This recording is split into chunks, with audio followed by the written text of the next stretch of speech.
संतों ने तो ऐसा कहीं नहीं हमको कहा कि दीक्षा धारण करने के बाद ही तुलसी धारण हो सकती है। तुलसी तो जन्म से भी अगर कोई बच्चा धारण कर लेवे तो कोई गुनाह नहीं, कोई बुराई नहीं है। बिना तुलसी के ना हमें शंकर जी पर जल चढ़ाने का अधिकार है, ना ठाकुर जी की माता की आरती उतारने का अधिकार है। सुनो ध्यान से, अगर हमारे शरीर पर तुलसी नहीं है तो हम गोपाल जी को छू नहीं सकते, गोपाल जी का भोग नहीं बना सकते। आप कहोगे कैसे? महाराज, हर समय इस पेट के अंदर 2.5-3 किलो गंदगी पड़ी हुई है, मल पड़ा हुआ है, विष्ठा पड़ी हुई है। कहीं विष्ठा को हमारा पैर लग जाए, गंदगी को हाथ लग जाए, तो क्या तुम अपने आप को शुद्ध मानते हो? नहीं ना।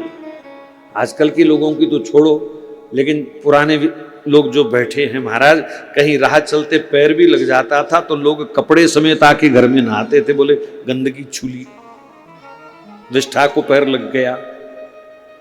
तो अब बताओ कि बाहर पड़ी हुई विष्ठा से अगर हम स्पर्श करने से अशुद्ध होते हैं तो अपने तो अंदर ही 2.5-3 किलो मल पड़ा हुआ है, अपने तो अंदर ही हर समय मूत्र का थैला भरा हुआ है।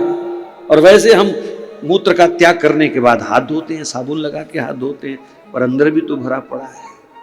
तो जब इतनी अशुद्धि है शरीर में, तब ठाकुर सेवा कैसे हो सकती है? तो संतों ने समाधान दिया, इस अशुद्ध शरीर को तुलसी पवित्र कर देती है।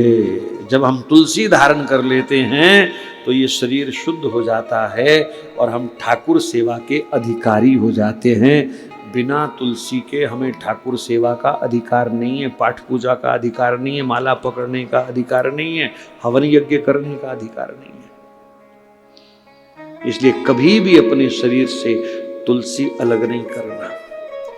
एक और गंदी विचारधारा, पता नहीं किसी मुल्ला मौलवी ने प्रचार कर दिया होगा, और हमारे हिंदू बड़ी जल्दी बहकते हैं, और ये प्रचार कई जगह चल रहा है। बोले क्या प्रचार है? बोले जो सौभाग्यवती स्त्रियां हैं उनको तुलसी धारण नहीं करनी चाहिए। यहां भी है ऐसी प्रथा कि नहीं? कोई प्रचार करता है ऐसा कि नहीं? करता है ना। ऐसे लोगों को गंगा जी में जाके डुबोआ जो ऐसा प्रचार करे। गंगा स्नान या तो कुंभ में ले जाओ और सबको एक रस्सी में बांध करके धक्का दे दो, जाओ मरो। सनातन धर्म के दुश्मनों कैसा प्रचार कर रहे हो? ये मैं कई जगह सुनता हूं। बहुत सारे लोग हमसे पूछते हैं, महाराज ये तो केवल विधवा औरतें पहन सकती है। मैंने कहा कहां लिखा है? बताओ कोई शास्त्र में। कोई शास्त्र, हमारा तो प्रमाण शास्त्र है ना।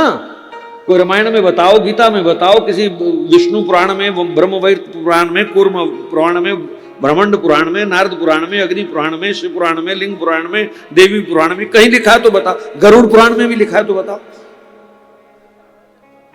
लेकिन मनगढ़ंत शास्त्र, ये जी हनुमान चालीसा औरतों को नहीं पढ़ना चाहिए,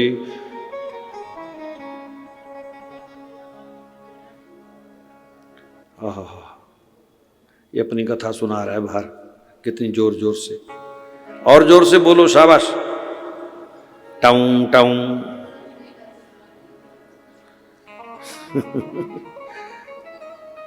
इधर को मुंह करके वो पूरा चिल्ला रहा है, मानो कह रहा हो मेरे को क्यों नहीं बुलाया, मैं कथा कर देता, इनको क्यों बुलाया।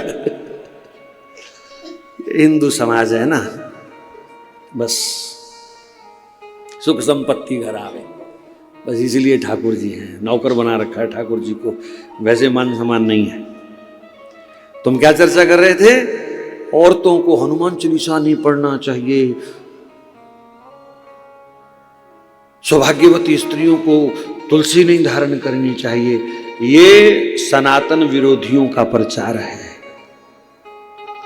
मैंने कई महापुरुषों से, कई संतों से चर्चा करी, काशी के विद्वानों से चर्चा हुई मेरी। पिछली बार जब कुंभ लगा था प्रयाग में, दास को 1 महीना रहने का अवसर मिला, ये बच्चे भी साथ थे, तो संतों से चर्चा, उन्होंने यहां तक कह दिया कि कोई देवी अगर अशुद्ध अवस्था में है 3-4 दिन के लिए, तो उस अवस्था में भी वो हनुमान चालीसा का पाठ कर सकती है, कोई मनाही नहीं है। हाँ, हनुमान जी की मूर्ति को, प्रतिमा को छूना नहीं चाहिए, वैसे वो अधिकार मुझे भी नहीं है। मैंने कल भी कहा था, पुजारी जी के सिवा कोई भी प्रतिष्ठित विग्रहों का स्पर्श ना करे, दोष है। ये जो हनुमान जी को खुद ही सिंदूर पोतने आप चले जाते हैं, गलत है, पुजारी जी को दीजिए, वही उनका स्पर्श कर सकते हैं। ये जो हनुमान जी के मुंह में लड्डू ठूसने का एक नया तरीका आपने अपना लिया है, हनुमान जी तो बेचारे पता नहीं खाएं ना खाएं, लेकिन वो चेंटे आ करके सारा दिन हनुमान जी को खाते रहते हैं। फिर ये थोड़ा सा हमें सुधरना चाहिए इस मामले में। भगवान कोई भोगी नहीं है जो खाएंगे। कौन खाता है? भूखा आदमी खाता है। भगवान भूखे हैं क्या? भगवान तो केवल आपकी भावना से तृप्त होते हैं, वो किसी प्रसाद से लड्डू से तृप्त नहीं होते, वो सामग्री से तृप्त नहीं होते, वो आपकी भावना से तृप्त होते हैं। तो भगवान को तो केवल भाव देना है। लड्डू आपके लिए हैं, उनके मुंह में जबरदस्ती मत ठूसो।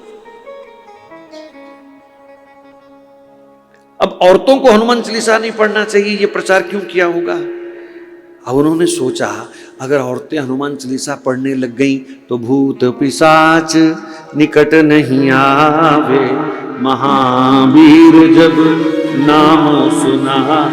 तो इनके तो भूत पिशाच उड़ जाएंगे सारे, तो फिर कब्रों पे तेल कौन चढ़ाएगा, कि मजारों पर चद्दर कौन चढ़ाएगा? हमारी रोजी रोटी कैसे चलेगी? क्योंकि धर्म का धंधा तो ज्यादा माताओं ने ही संभाल रखा है। तो आपके ऊपर ये जादू चलाया कि हनुमान जी ब्रह्मचारी हैं, औरतों को हनुमान चालीसा नहीं पढ़ना चाहिए।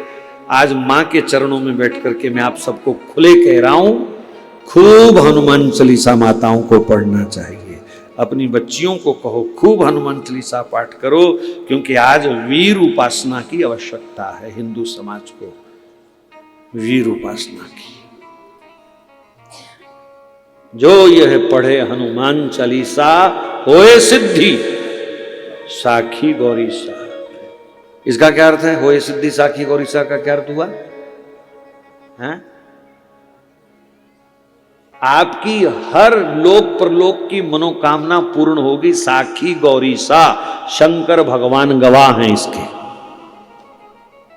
ऐसे ही दर दर भटक रहे हैं, जबकि गंगा घर में बह रही है।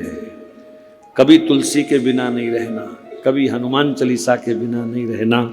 आपके गुरु कोई हो, आपके इष्ट कोई हो, लेकिन हनुमान जी जैसा ना कोई गुरु है ना कोई भगवान है। राम जी से भी मिला सकते हैं, कृष्ण से भी मिला सकते हैं, भगवती से माँ से भी मिला सकते हैं, और शंकर जी के एकादश रुद्र तो वो स्वयं है ही है। तो जितनी हनुमान जी कृपा कर सकते हैं भक्त पर, इतना और कोई भी सक्षम नहीं है। और सबसे बड़ी बात, अजर हैं, अमर हैं। बाकी जितने भी देवी देवता हैं उनको ढूंढना पड़ सकता है। हो सकता है आपके मन में आवे राम जी से मिलना है, चलो अयोध्या जी चलते हैं। श्री कृष्ण से मिलना है, चलो वृंदावन चलते हैं। अच्छा, हनुमान जी को मिलना है, कहाँ जाना है? यत्र यत्र रघुनाथ कीर्तनम तत्र तत्र कृतमस्तकांजलिम वाष्पवारी परिपूर्ण लोचनम मारुतिम नमत राक्षसांतकम। हनुमान जी से मिलने की इच्छा हो तो हनुमानगढ़ी जाना जरूरी नहीं है। जहां भी भगवान की कथा हो रही है, जहां भी भगवान का कीर्तन हो रहा है, हनुमान जी वहीं बैठे हुए हैं, वहीं बैठे हुए हैं। ये पक्की गारंटी है। तो ऐसे आराध्य को, ऐसे देव को हम कैसे छोड़ सकते हैं? और तुलसी कंठी तो आज ही अगर नहीं है तो आज ही धारण करो, अभी धारण करो। यमदूत पास नहीं आता।